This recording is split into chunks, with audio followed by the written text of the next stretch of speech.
Not a single working hospital, no water, no food, no medication. It's the worst humanitarian disaster since the end of the Second World War. No, not a single person. And it's because they make it so hard to like them. You know, if we're supposed to be their best friends, we have this special relationship. Well, I'll tell you the same story I told Danny Jones. I worked with this guy for years, and he married a woman in the office. Really terrific people, both of them. Terrific people. And when I was going out to Bahrain on my rotation to the State Department, the wife was going out to Jerusalem because she got the same rotation to the State Department. So because she had worked with the Israelis for many years, the station decided to declare the two of them to the Israelis. So they land and they go straight to Mossad, and the chief said, these are my officers. She's on rotation to the State Department, and he's just going to study Arabic at the University of Tel Aviv. Right? No harm. So they're there for a little while. They go to a party at the ambassador's residence, and they come home, and all of their living room furniture had been rearranged. And they were like, you know, not cool. But this is what the Israelis do. They break in the house. They rearrange all your furniture just to say, ha, fuck you. We can do anything we want. So they're there working. Months pass. They're having a good time. They go to the ambassador's Christmas party. Now, they're living in Jerusalem. The embassy at the time was in Tel Aviv. And so it's about a 30 or 40-minute drive to get from one city to the other. They come home at the end of the party, and people had taken shits in all of their toilets in their house. Every toilet had shit in it. You know, not cool. They're not doing anything. They're not working against the Israelis. They're just doing normal stuff. He's studying Arabic. She's just in the embassy's, economic section or whatever.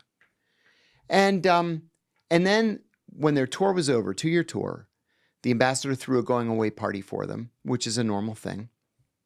And they get back to the house, and the dog is under the dining room table whimpering because somebody had cut the dog's tail off, and they wrapped it with gauze and with medical tape. Now, why would you do something like that? What do you hope to gain except to make us hate you? You know, if you're trying to win friends and influence people, that's really not the way you're going to want to go. So now here are these people who, if anything, were, moderately supportive of the Israelis, who came home only with bitterness and hatred toward the Israelis for this harassment that lasted for 2 years. Why? Why would you do that? What do you hope to accomplish? Do you ever think that some of that is people who want you to think it's them? I'm steel manning it, but... In a place like Israel, though, there's nobody else sophisticated enough to do something like that. That's what I would think. Mm-hmm.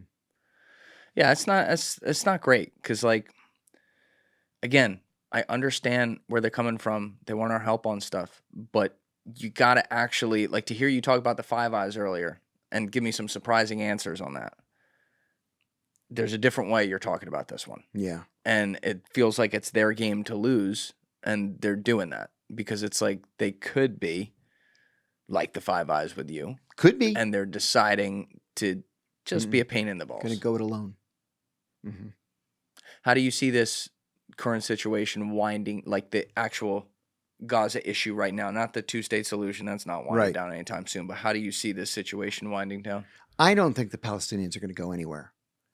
I think that as awful as things are, you got a territory with 2 million people, probably 100,000 dead. The Lancet, the medical journal of the UK, puts it at 100 to 180,000 dead because we don't know how many bodies are under the rubble yet. They're just counting people who are still missing. It's horrible. It's horrible. So you got 2 million people, not a single working hospital, no water, no food, no medication. It's the worst humanitarian disaster since the end of the Second World War. And I read an article just the other day in the Wall Street Journal that said that it's going to take them 40 years just to clear out the rubble. It's been so utterly destroyed. Crazy. The Egyptians aren't going to take anybody. The Jordanians aren't going to take anybody.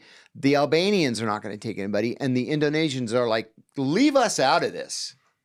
So those guys aren't going anywhere. They're going to have to rebuild.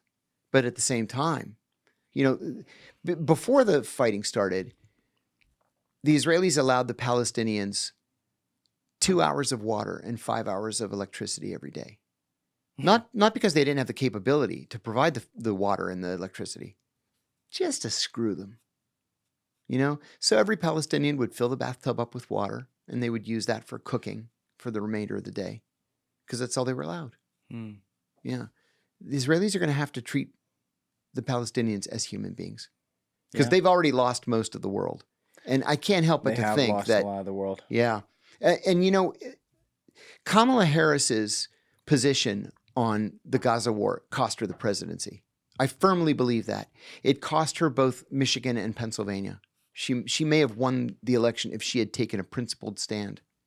You can still be pro-Israel and be anti-genocide, but you've got to put your foot down. That's the problem, though. There are some people who do not speak for all Israelis by any stretch, who just have the ability to get reach, who are making that middle ground impossible. Yes. I will be called names for things I said today that are perfectly factual, or we're perfectly leaving open the possibility that it's not something else. And I'm someone who comes down the middle on this. We've gotten to the point where if you criticize Benjamin Netanyahu as a person or as a politician, you're branded as anti-Semitic. Which is fucking crazy. Outrageous. I'll tell you, my college roommate, I love the guy like a brother. And he's a very religious Jew, to the point where he's become a very prominent rabbi in Atlanta. And he told me that he was having a political discussion with somebody who didn't know him. Mm-hmm. And this person says, "You sound anti-Semitic." And he says, "Actually, I'm very Semitic. I'm the rabbi of, such and such." Taking the hat off, like, you see? It's like, what are you talking about? But this is where we found ourselves. Yeah. You can't criticize anything Israeli. Otherwise, you're branded. And that's just sick.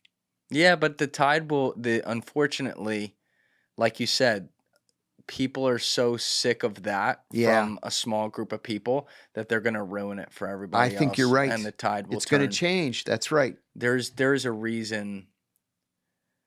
There's a reason this is being discussed today, and I'm okay doing it. I agree with you. And I can't say that I would have been okay doing it a year ago.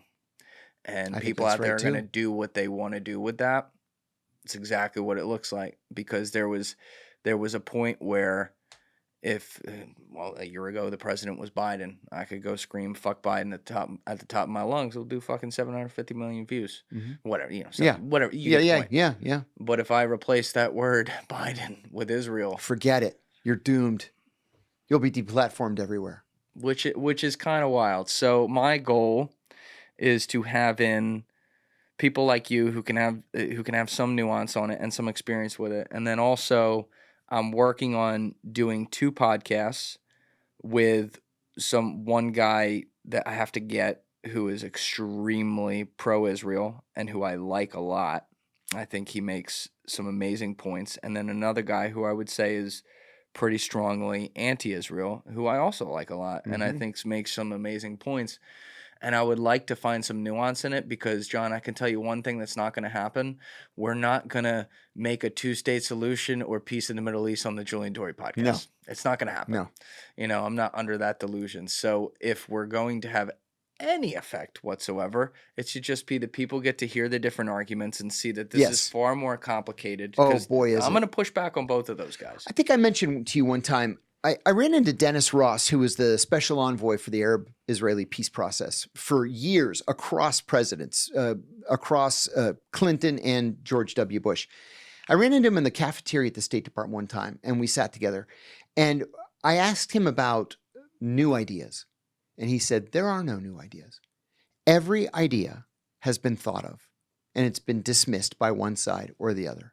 So we've got to get everybody to the point where they realize that there are no new ideas, and that we go back to some of these old ideas and start to negotiate. Yeah. We'll see how it goes. I got to run to the bathroom real quick, John. We got to talk Russia, Ukraine, and some stuff on China. We put a pin in. Sounds good. All right. We'll be right back. We are back on now, John. You had a CIA joke? Is that right? I'm driving to this event, and I'm on the way to the event. I see the sign that's nailed to a telephone pole, and it says talking dog. I was like, talking dog? What could that mean? I wasn't sure. Talking dog for sale. I'm like, okay, all right. I'm interested enough. I'm going to see what this is about. I knock on the door. I said to the guy, I saw your sign. You have a talking dog for sale. He said, yeah, it's around back. I said, can I see it? He said, sure. I go around back, and there's a dog there, just kind of a mutt. And I said, hello. And the dog goes, hello. And I said, you do talk. And he said, yes, I talk. And I said, I've never seen a talking dog before. And he said, oh, I've got kind of a long history. I used to work for the CIA. I said, I used to work for the CIA. I said, what did you do there? He said, I was in operations. I said, I was in operations too. What division were you in? He said, I kind of went back and forth between divisions. For example, he said, I went into Kim Jong-un's office and I sat there and I listened to what they were saying. And I went back out and I told the CIA. They never suspected a dog would understand. And then I went to bin Laden's compound and I was listening to bin Laden, what he was planning. I went back to the CIA and I told them what bin Laden was planning. And now I can go into any president's office or palace or whatever. I listen and then I come back and report. I said, that's incredible. So I said to the guy, how much you asking for this dog? He says, $20. I said, $20? Why so little? He goes, that dog's a damn liar. He hasn't done any of that stuff.